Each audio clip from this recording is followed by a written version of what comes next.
Halo sobat, pintu teater satu telah dibuka. Kali ini Mimin akan ngebahas sebuah film yang berjudul The Bouncer.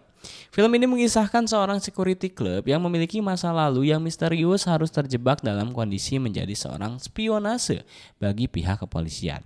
Pria ini seperti tidak mendapatkan pilihan karena memiliki seorang anak perempuan yang akan dalam bahaya jika tidak melakukan hal tersebut. Pria ini akan berusaha untuk mendapatkan kepercayaan dari targetnya, termasuk mengerjakan pekerjaan kotor kepadanya. Namun dalam proses tersebut terdapat cerita yang sulit ditebak karena kita akan mengetahui siapa penjahat sebenarnya dalam kasus ini. Lantas bagaimana keseruan film ini? Oke, tanpa menunggu banyak lama, mari kita mulai intronya.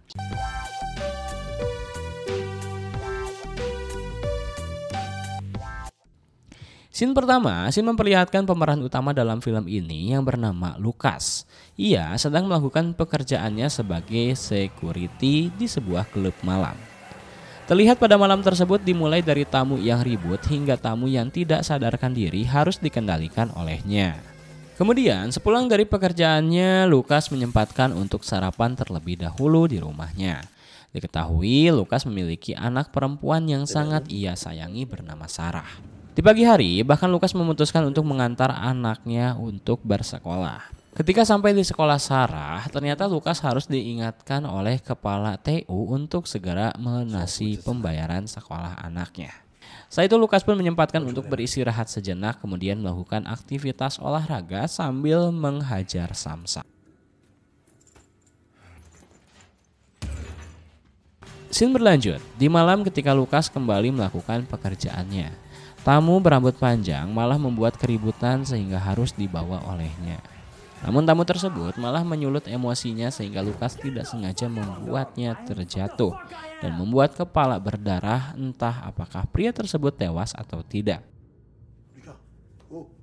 Setelah kejadian tersebut, Lucas terpaksa dipecat dari pekerjaannya. Rekannya yang bernama Jack mencoba untuk memberikannya pekerjaannya di tempat lain. Scene berganti ketika Lucas sedang makan siang, dirinya mencoba untuk mendatangi tempat yang diarahkan oleh Jack.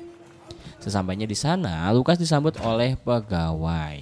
Menariknya, ujian masuk untuk dapat bekerja di sana, Lucas dibawa ke basement untuk bertarung satu sama lain dengan pelamar lainnya. Baku hantam pun terjadi. Lucas berhasil mengalahkan beberapa, namun dirinya sempat tumbang oleh salah satu pria besar. Akan tetapi Lucas kembali bangkit dan melawan pelamar terakhir pada saat itu. Dengan wajah yang babak belur, akhirnya Lucas memenangkan pertarungan tersebut dan disambut oleh bos pemilik klub sambil diberitahu bahwa Lucas akan bekerja pada hari Jumat. Scene berpindah memperlihatkan Lucas yang mencoba mengurus lukanya ketika di rumah. Sarah mencoba menanyakan apa yang terjadi. Akan tetapi dengan santainya Lucas dapat menjelaskan hal tersebut. Kemudian ketika keesokan harinya di saat sekolah, Lucas langsung membayarkan tunggakan sekolah. Namun ketika di luar, Lucas tiba-tiba didatangi oleh petugas kepolisian dan dibawalah dirinya ke kantor polisi. Scene berlanjut. Scene memperlihatkan Lucas yang diinterogasi oleh pria bernama Zero. Zero menyebutkan bahwa pria sebelumnya yang dihajar oleh Lucas atau pria berambut panjang adalah anak dari parlemen Eropa. Zero mengatakan bahwa Lucas akan sedikit kesusahan dalam kasus ini. Namun Zero malah memberikan sebuah tawaran kepada Lucas untuk bekerja sama dengannya dalam mengungkap kasus pembuatan uang palsu yang dilakukan oleh pemilik klub orang Belanda. Karena orang tersebut sedang dicari oleh 20 negara di luar sana. Pria tersebut bernama Jan Dekkers. Jan Dekkers adalah pria pemilik klub striptease, tempat di mana Lucas bekerja saat ini. Kemudian Zero memberikan nomornya agar dihafal oleh Lucas. Pekerjaan pertama Lucas harus mengumpulkan informasi di tempat tersebut. Scene berganti, saat ini Lucas mulai melakukan pekerjaannya sebagai security di klub Jan Dekkers. Tak lama kemudian datang seorang wanita yang ingin bertemu dengan Jan. Kemudian Lucas diminta oleh Gert untuk menjaga putri serta mengantarnya ke sebuah hotel. Sesampainya di hotel, wanita tersebut tidak ingin terus dijaga oleh Lucas. Setelah pekerjaannya, Lucas langsung melaporkan kepada Zero tentang temuannya. Kembali lagi kepada pekerjaannya, Lukas ternyata dipanggil langsung oleh Jane Deckers dan dirinya disuruh menghadap ke sebuah mobil. Di dalam mobil, Gert langsung menghunuskan pisau ke leher Lukas. Jane langsung menanyakan siapa sebenarnya Lukas. Bahkan Jane langsung menanyakan mengapa Lukas hanya memiliki satu nomor. Untuk memastikannya, Jane langsung menelpon nomor tersebut. Ternyata itu adalah nomor putrinya Lukas, Sarah. Scene berlanjut, kemudian Jane menyuruh Lukas untuk menyalakan mobilnya. Di perjalanan, Jane sempat bertanya masa lalu Lukas. Sesampainya di sebuah hotel, ternyata Jane bertemu dengan perantaranya yang melaporkan pekerjaannya bahwa permintaan kerjasama Jane tidak diterima dikarenakan mereka lebih memilih bekerja sama dengan orang Belanda lainnya. Ask them what they want. Kemudian Jane Deckers mengantarkan Lukas ke putrinya sambil memberitahu bahwa mobil yang dikendarainya menjadi kado darinya untuk Lukas. Setelah itu Lukas melaporkan kembali kepada Zero bahwa saat ini Jane sudah mengetahui tempat tinggalnya. Berarti dirinya sudah diawasi oleh Jane. Zero mengatakan bahwa Lukas sudah lulus tes dari Jane, termasuk melaporkan Jane yang bertemu dengan seorang perantara. Lalu Zero mengabarkan bahwa sudah melacak gadis yang sebelumnya dibawa ke hotel bernama Lisa. Lisa divonis bersalah atas pemalsuan di Roma tahun 2013. Zero meminta kepada Lukas untuk sambil mengecek Lisa.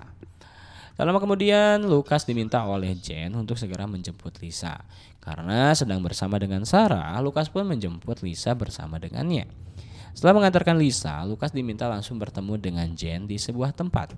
Jane mengatakan bahwa Gert sedang menunggu Lukas di sebuah gudang terbengkalai dan meninggalkan Sarah di dalam mobil. Namun ketika masuk ke dalam, terdengar Sarah yang meminta tolong. Seketika Lukas langsung berlari dan hanya melihat Sarah dibawa oleh Jane. Kemudian Lukas kembali masuk untuk mengancam Gert agar dirinya segera memberikan lokasi di mana Sarah saat ini. Alhasil, Gert mengatakan jika ingin Sarah selamat maka Lukas harus melakukan apa yang diperintahkannya. Scene berlanjut, Lukas dan Gert telah tiba di sebuah rumah. Diketahui tempat tersebut adalah tempat di mana orang Belanda yang disebutkan oleh perantara berada. Mereka memiliki bisnis narkoboy. Lukas yang seorang diri masuk ke dalam rumah tersebut dengan bermodalkan sebuah pistol dan modal nekat.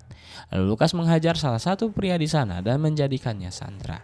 Namun penghuni yang lain mencoba untuk menembak Lukas dan ternyata pria yang dibawa Lukas adalah pria yang diinginkan oleh Gert.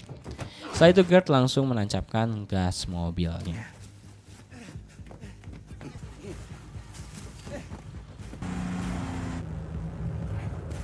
Di sisi lain, ternyata Sarah sedang berada bersama Lisa di dalam hotelnya.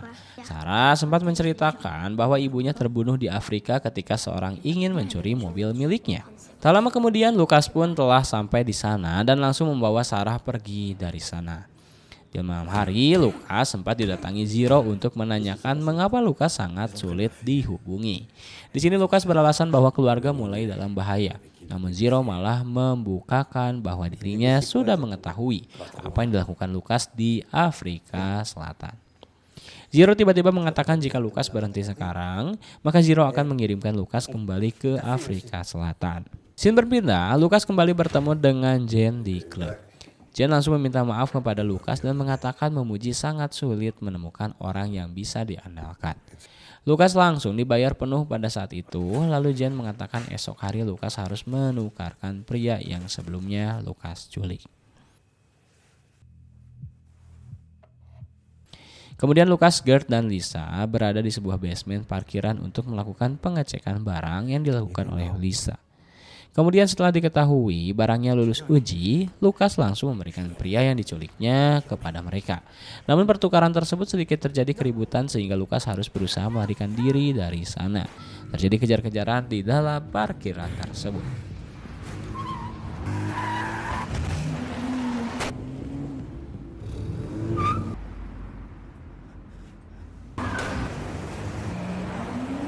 Scene berlanjut, dalam upaya melarikan diri sayangnya Gert tertembak di lehernya. Ketika bertemu dengan Jane, Lisa sangat ketakutan dengan kejadian itu. Jane sempat marah melihat kejadian saat ini.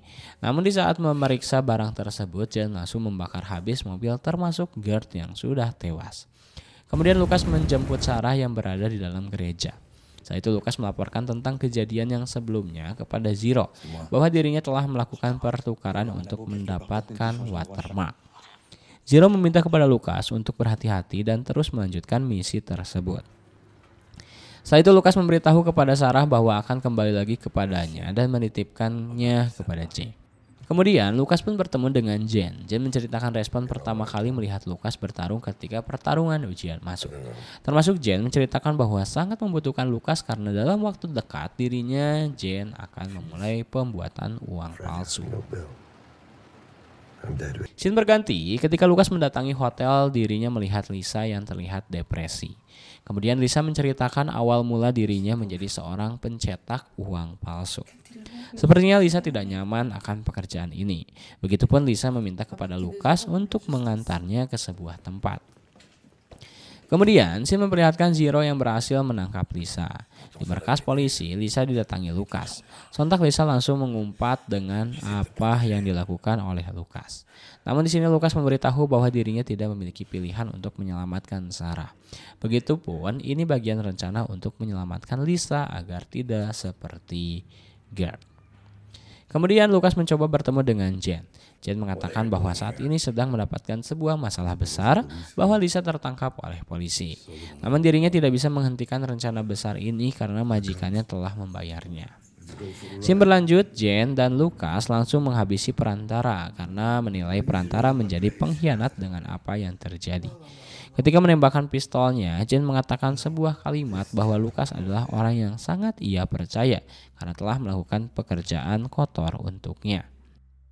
Scene berpindah sebelum pergi ke tempat percetakan uang palsu, Lukas sempat menelpon Sarah. Ternyata di tempat tersebut Lisa berada di sana dan sudah terbebas. Lukas pun merasa sedikit khawatir Lisa akan buka mulut kepada Jane.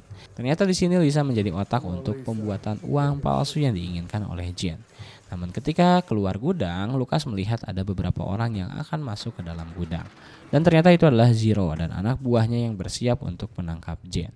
Dengan penuh amarah, Jane langsung menembak Lukas yang telah menjadi pengkhianat. Namun di sini Zero malah menembak mati Jane termasuk menembak Lisa.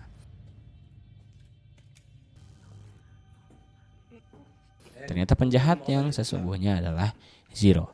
Zero ternyata menginginkan uang yang berhasil dibuat oleh mereka. Scene berlanjut, Zero menyadari bahwa Lukas belum tewas. Ketika menghampirinya, Lukas langsung bangun dan mulai menghajar Zero. Termasuk ketika anak buah Zero mendatanginya, Lukas berpura-pura meninggoy dan berhasil menghabisi anak buah Zero. Scene berlanjut, Lukas yang mengalami luka yang cukup parah mencoba mendatangi Lisa yang sudah tewas sambil memandanginya karena menyesal tidak bisa menyelamatkannya. Saat itu Lukas mencoba untuk pergi dari sana menggunakan sebuah mobil. Namun Lukas mencoba memeriksa lukanya dan mulai menelpon Sarah. Scene terakhir, scene memperlihatkan percakapan terakhir Lukas dengan Sarah yang menanyakan apakah Lukas akan menjemputnya. Akan tetapi Lukas langsung meninggal pada saat itu dan film pun tamat.